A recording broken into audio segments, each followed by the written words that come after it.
r/askreddit. People no longer bound by their non-disclosure agreements. What can you now disclose?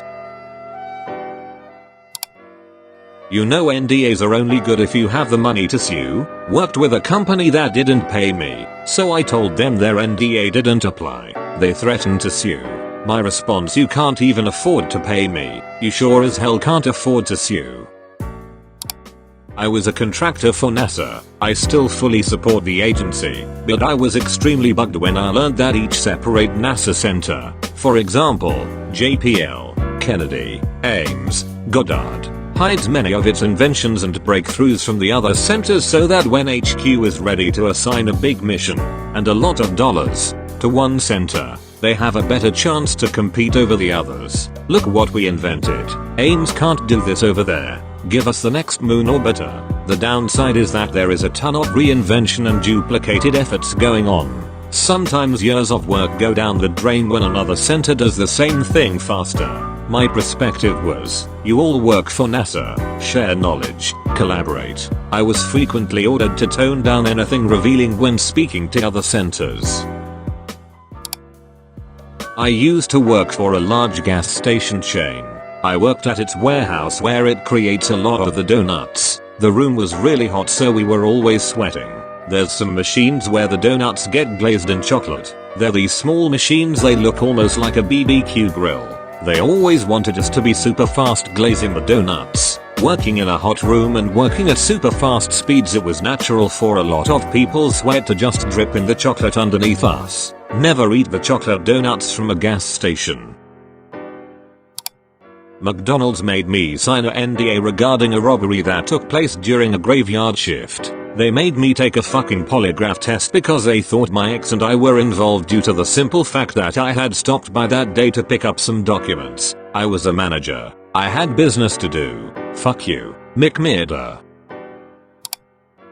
Hell, the first day of my first job was at a Hardee's. We were robbed. It was really obvious my manager had set it up as there was over $1,000 in my register and she wouldn't swap out the till. Then when the robber was running off, she yells out, "Wait, you forgot this," and gets the $50 and $100 bills from under the drawer. Then pretended to faint. After the police interviewed us, they just left. She expected me to finish my shift and I just laughed and walked out, never to return.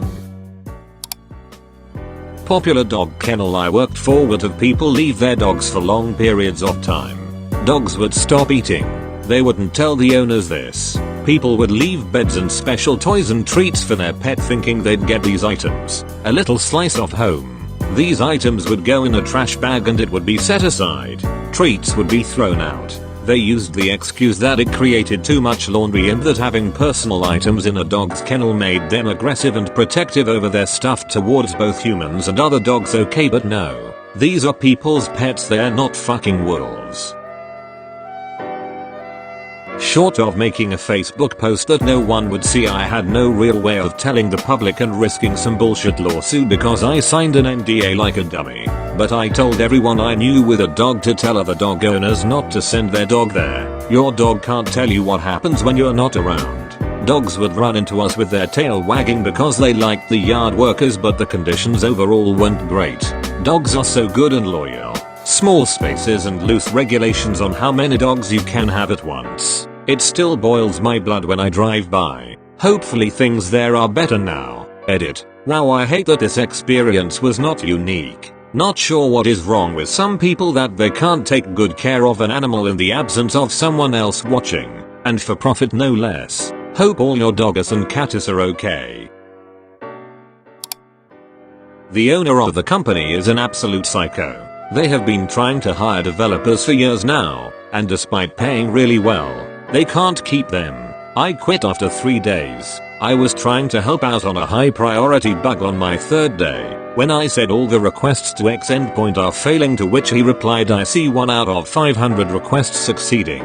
Does that sound like all to you?" He then called a company-wide all-hands meeting, and proceeded to tell everyone how important it is that we all speak carefully, and that we don't need fucking retards like me lying to the company making it harder to diagnose issues. Capital I. Told him to go fuck himself and quit on the spot. Turns out the company has a big history of this. My boss, who had been there for 2 weeks, had tried to quit the week prior, but was convinced to stay on to meet me. He left a few days after me. Apparently a few people got together and tried to tell the owner that he needs to watch how he talks to people, and he blew up on them about it too.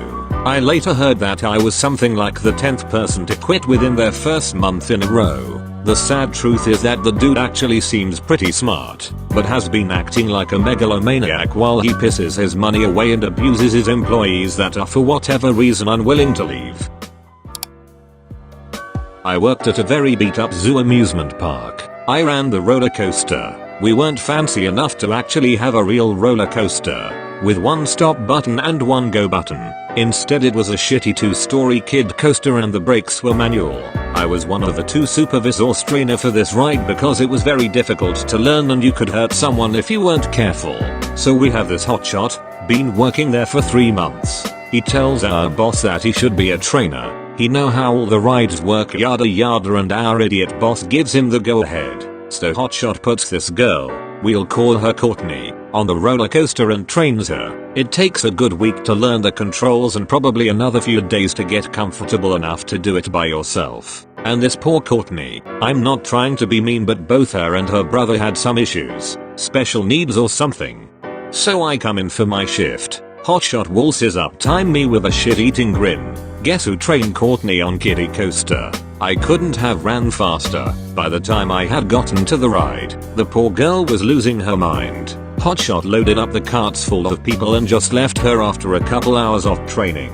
Courtney has been trained just enough to keep the coaster going slow enough it wouldn't fly off the tracks, but she couldn't stop the coaster itself. Faced with tears of joy. Faced with tears of joy. Those people were stuck on that coaster for probably 20-30 laps when we usually just do 2. I had to sign an NDA after a whole bunch of customers threatened to sue the park. Ending of the story for those concerned. I jumped the tracks. Spider Monkey climbed into the control box and stopped the ride for Courtney and let her take the day for herself. So traumatizing to be poorly trained and risk severely injuring people. BC Summer Shat took acid the bite before work and asked for a promotion to be a trainer, and my boss let him. This wasn't specifically under an NDA, but I kept it secret for a very long time so I wouldn't lose my job. For nearly 10 years, I worked for a major online retailer. They had some outlet stores where they would sell returned items and extra inventory at a discount. I worked in one of these outlets for my first few years at the company, and became an assistant store manager there. One day, my boss and I were by the dumpsters behind the store, going through our damage or destroy pile. Merchandise that was damaged or expired, and had to be thrown out. The stuff had to be rendered unusable. So we take out some frustration smashing this stuff up before it went in the bin. One of the items was this retro style record player that had come in on a pallet of merchandise samples, but it wouldn't even turn on.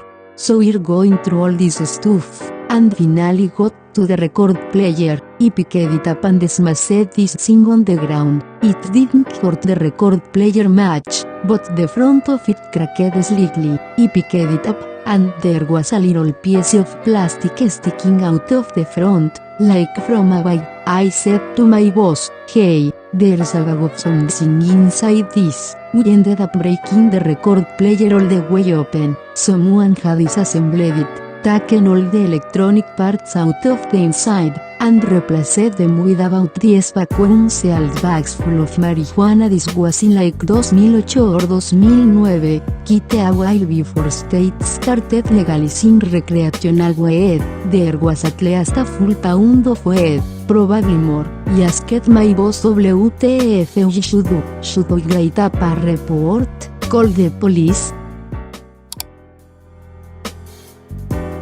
My boss told me not to say a word to anyone. He said that if anyone else at our company found out, we'd be under a microscope. People could get fired, and we'd probably end up having to deal with a bunch of new rules. He called his friend who was a police officer and explained the situation, and arranged a meeting to surrender the weed. I emptied out a cookware box, put a price sticker on it, and loaded the weed inside. My boss met me at the front register and I rang him up for the price on the box so he could get it out of the store without anyone being suspicious. He told me that he handed the weed over to his cop friend. who thought the situation was hilarious. In retrospect, there's a good chance that my boss just kept sold it all, and the whole surrender it to the cops thing was a ruse. But I like to trust that people are honest with me.